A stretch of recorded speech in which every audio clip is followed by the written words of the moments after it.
Hello, I'm Tian Wei, and this is World Insight. The World Economic Forum's Davos agenda has begun online. And during the event, Chinese President Xi Jinping has addressed the event via video link, calling for global efforts to pursue multilateralism and cooperation to fix common problems. In the latest United Nations report, the world economy will grow a modest 4.7% this year.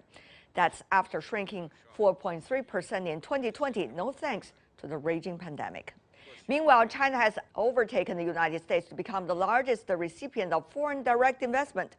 But could this momentum pick up? How can we build a sustainable global economy on the strength of all nations? Let's loop in our panelists.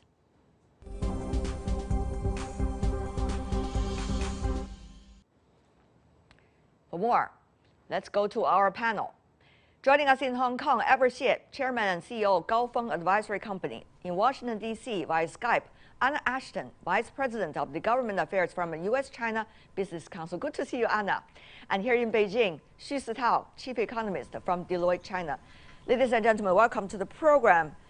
Anna, I want to have your immediate response about what the Chinese proposed during the World Economic Forum Davos agenda about the global economic recovery. Your quick response. Well, I think, it's a positive thing to hear China urge the world to work together for global economic recovery. And it conveys China's continued confidence and strength in engaging the world, which is certainly something that has grown continuously over the past few years. Mm-hmm. But whether or not we will actually see that kind of cooperation, I think, will depend on a lot of complex political dynamics. Exactly, complex political dynamics. Mr. Xu, is that what you have in mind? Me? Mm-hmm. Oh, sure. I think there are two immediate tasks. One is COVID-19, so vaccine. I think China can definitely make contributions, particularly given many developing countries, they face challenges in terms of getting ready for vaccine rollout. China can definitely help.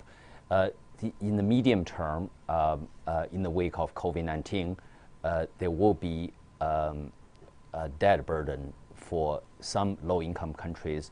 Again, China can make a huge impact in that area. So, but of course, we can go on, but those two are immediate tasks. The immediate task facing a lot of nations. On the other hand, Mr. Xie, during Janet Yellen's hearing at the Congress before becoming the Treasury Secretary, she was being asked about whether the laundry list has been too long and the money too much. And she said the U.S. senators and Congress people should think big, act big, should not care that much about debts. But many wonder whether that is the way to go. Your comments? Yeah, I think over the last several years, the U.S. government has already printed quite a bit of money, and there has been a lot more liquidity in the money market already. And therefore, you are seeing the stock market has been doing pretty well. It's actually quite risky, in my view, to continue to just print money for the sake of printing money. I think what the U.S., together with the rest of the world, must think about is how can we actually improve the trade and improve the overall competitiveness of the overall economy so that we are actually trying to address the issues from the core and not to try to address it from the standpoint of printing money. Not on the surface. Mr. Xu, that's exactly the point, isn't it? That there has been very much a lack of correlation of policies globally. And certainly, different countries have very different ways of understanding the current situation. That is true. Actually, collaboration is going to be badly needed between China and the United States, not just climate change, but more urgently to mitigate adverse effect on the economy from COVID-19. So I'm sure both China and the U.S. will have more positive signal the next few weeks and few months. Well, you're sure about that. That's probably you know some more inside information than I do. Well, having said that, go ahead. Would you say? Well, first of all, I think the Biden administration is likely to be more predictable. I think it's very unlikely to see this blunt tool of tariff used by Trump administration. At the same time, I think China is likely to build on the momentum, RCEP and the bilateral investment treaty with the EU, just to keep the market open, so that will lay the foundation for more positive signals from both China and U.S. I'll let my friend Anna to catch up with our conversation earlier. Anna, I know my colleague, my producer, was trying to connect to you again through Skype while these two gentlemen were illustrating their points.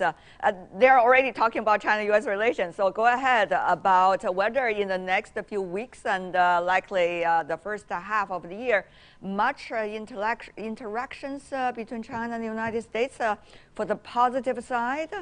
Your assessment. You're working on, China-U.S. trade and economic issues every day. Sure, and sorry about my line dropping. So go ahead. I don't know what happened, but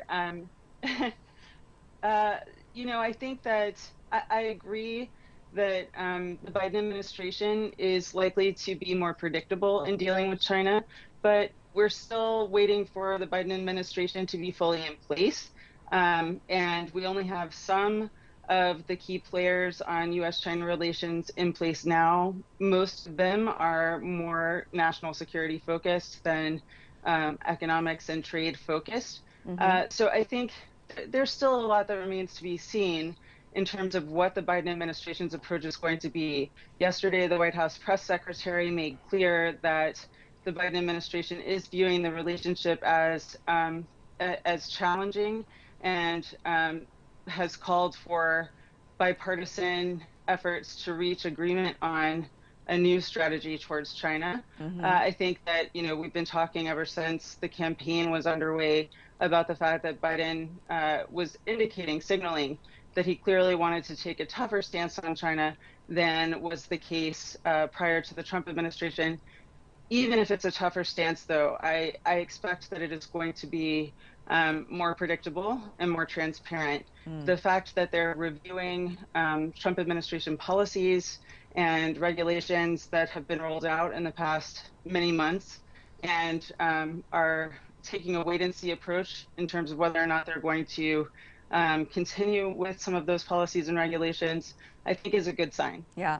Mr. Xie, of course, we see some sporadic messages coming from just the incoming administration of Mr. Biden. Different officials are saying one thing or another, very little about China, but they mention it because it's such a big factor in terms of the U.S. strategy for the future.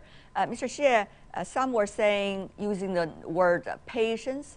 Others were saying, well, it's likely to be not that different from the past few months, to say the least, if not beyond, quoting the press secretary of the White House.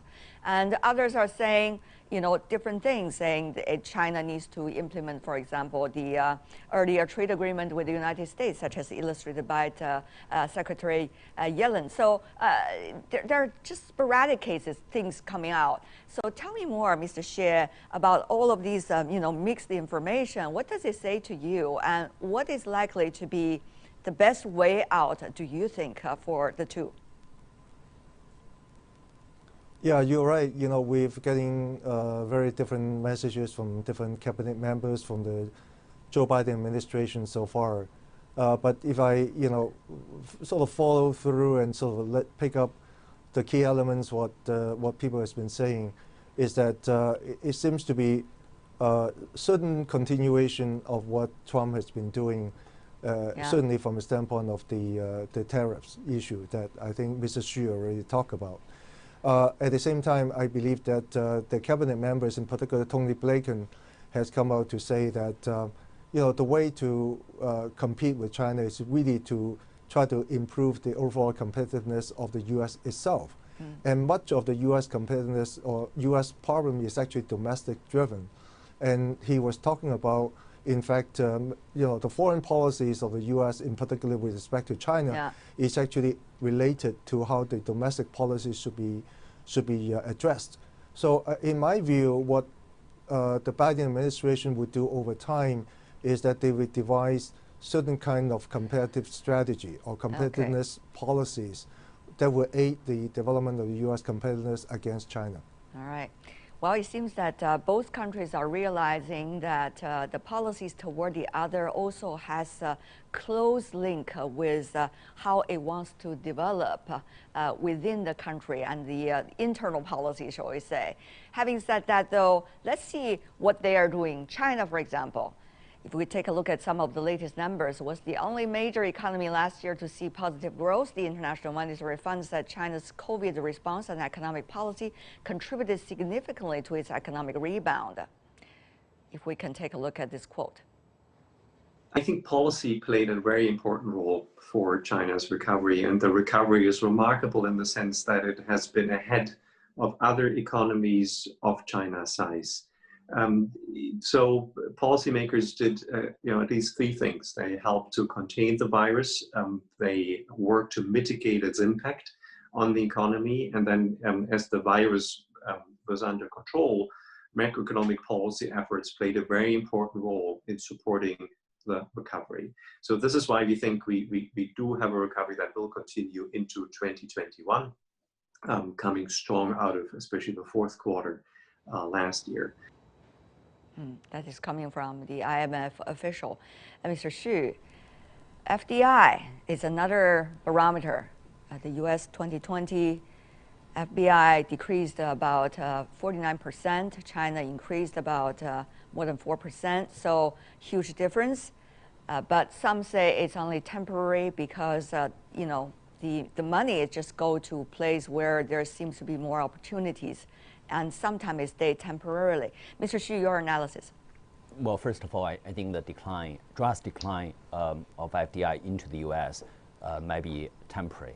But nevertheless, China has surpassed the U.S. for the first time as the biggest destination of foreign direct investment. And more importantly, in service area, we have seen huge jump from European countries such as Holland and UK. In the wake of bilateral investment treaty between China and Europe, I'm very certain there will be more foreign investment into service-related area, mainly because the huge potential of Chinese consumers. Ms. Ashton, what about assessment from the U.S. businesses, particularly your members? Well, so, I think that the decline in foreign direct investment into the United States is largely related to the global pandemic and the fact that the United States hasn't had the same economic recovery that China is experiencing right now. But at the same time, I think it points to a larger, not so great trend for the United States of creating uncertainty in its relationships with other countries. I think that there is increased doubt and concern about the stability of the investment climate in the United States, especially for companies coming from countries like China, where the relationship is somewhat fraught. And I think, when it comes to how the United States will deal with China going forward, what that relationship will look like, I think it's interesting that the Biden administration has talked about stepping up multilateral engagement, both in order to address common challenges that they see with China and in order to get back into the international community and cooperating on a number of different fronts. The Biden administration's talking about it. China's been doing it more successfully with the RCEP deal and the EU investment deal. I think they're two recent big significant examples. And I think that the increase in foreign direct investment into China surpassing the United States is part of that trend. Let's take a look at what the Chinese president said during the latest Davos agenda about the economic competition. Let's take a look. Chinese President Xi Jinping delivered a speech on Monday at this year's WEF's virtual summit. He talked about cooperation based on mutual benefits, also advocating fair competition, quote unquote. He likened to competing with each other for excellence in the racing field rather than beating each other on a wrestling arena. Mr. Xi. I think that's the right perspective. But can China and U.S. be able to do that? That's the thing, isn't it? Yeah, that's a big question, of course, because when you put politics, into, in a way, the business competition or other aspects of competition is always cloudy things. And, I hope certainly, personally, that, the U.S. and China can really compete on a more equal footing rather than trying to have geopolitical consideration as part of the picture.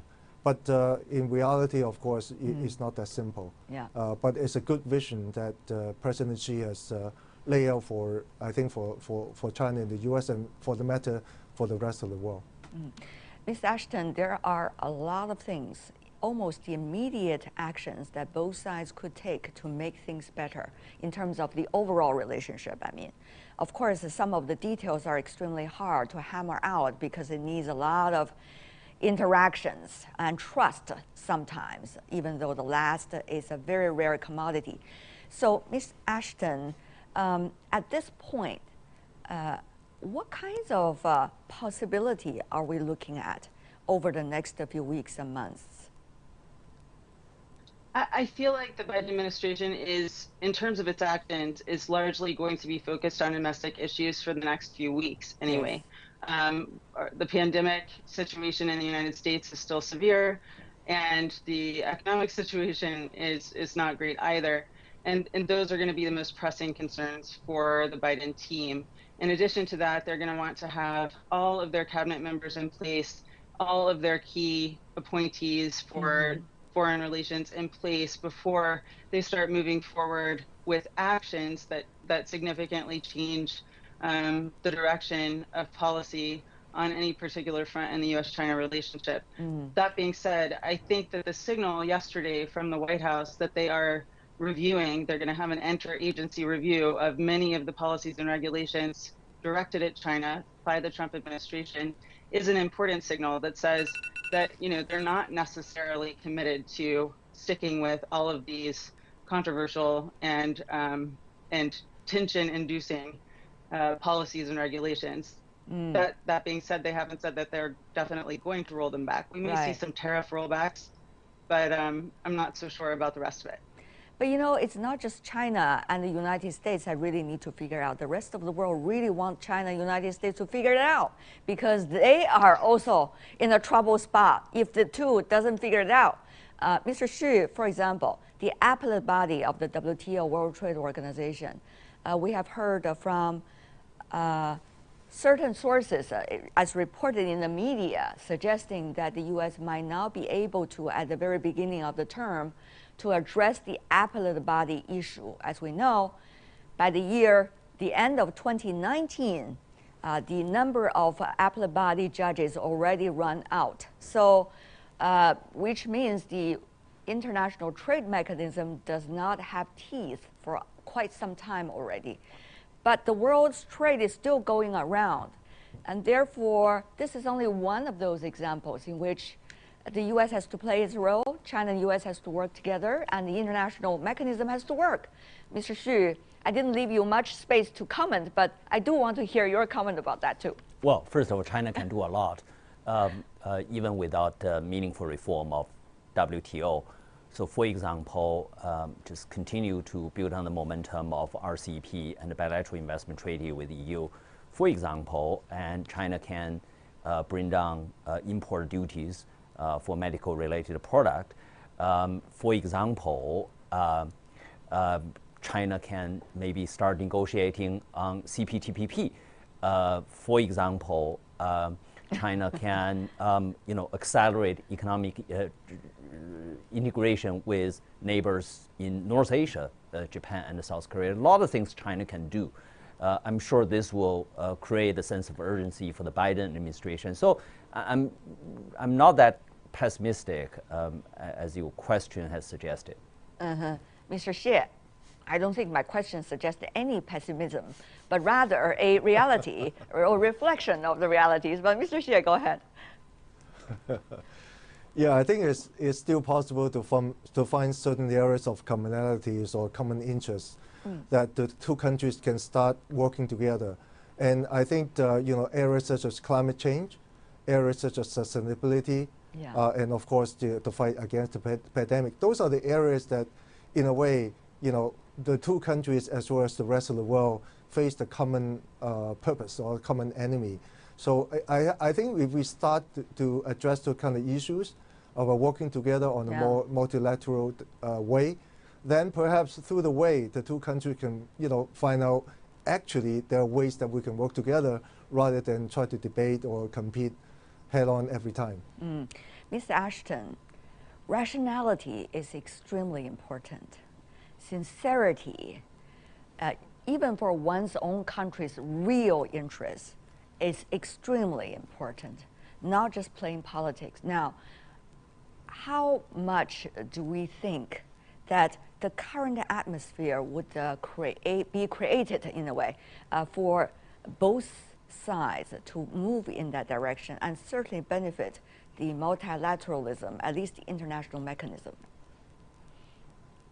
Well, I think it's going to be difficult, but I think that this administration and the Chinese government both have expressed what seem like genuine commitments to finding a path forward on issues where there is common ground, such as climate change, such as global health. And, as has been noted by others on this call, the reality is that those are really the true existential issues that the world faces, that China faces, that the United States faces. And at the end of the day, politics will have to be put aside if we're going to address them to some extent. Yeah. And before we go, I want to have your own personal views about now the economic recovery has been talked so much at the ongoing Davos agenda, but what is really the solution? Many see it in very different ways, and some just feel restless because they do not know how to come out of this current deadlock. So, Mr. Xie, Ms. Ashton, and Mr. Xu, every one of you give us some brief remarks about your thoughts. Mr. Xie, go ahead. Brief. Well, certainly the top of mind issues for people is the pandemic. Yeah. And it looks like the pandemic won't be going away soon, unfortunately, certainly not in the first half of this year. So hopefully in the second half of this year, if the pandemic will go away somewhat, then, we can get back to some kind of normality in economic growth. But China could go first, and so hopefully China will sustain its momentum. Ms. Ashton, briefly. I'm going to agree that the pandemic is the #1 issue, and to the extent that China and the United States are able to work out some cooperation on vaccine distribution to the rest of the world, especially to the developing world, I think that will be important because the globe cannot come out of this economic malaise without there being vaccines for everyone. That's true. I also think that tariff rollbacks are going to be important. All right. Mr. Xu, last but not least. Despite potential threat of second wave, third wave, I think companies, consumers, they have learned how to live with various versions of lockdown, and I think policymakers have also learned a lot in past year.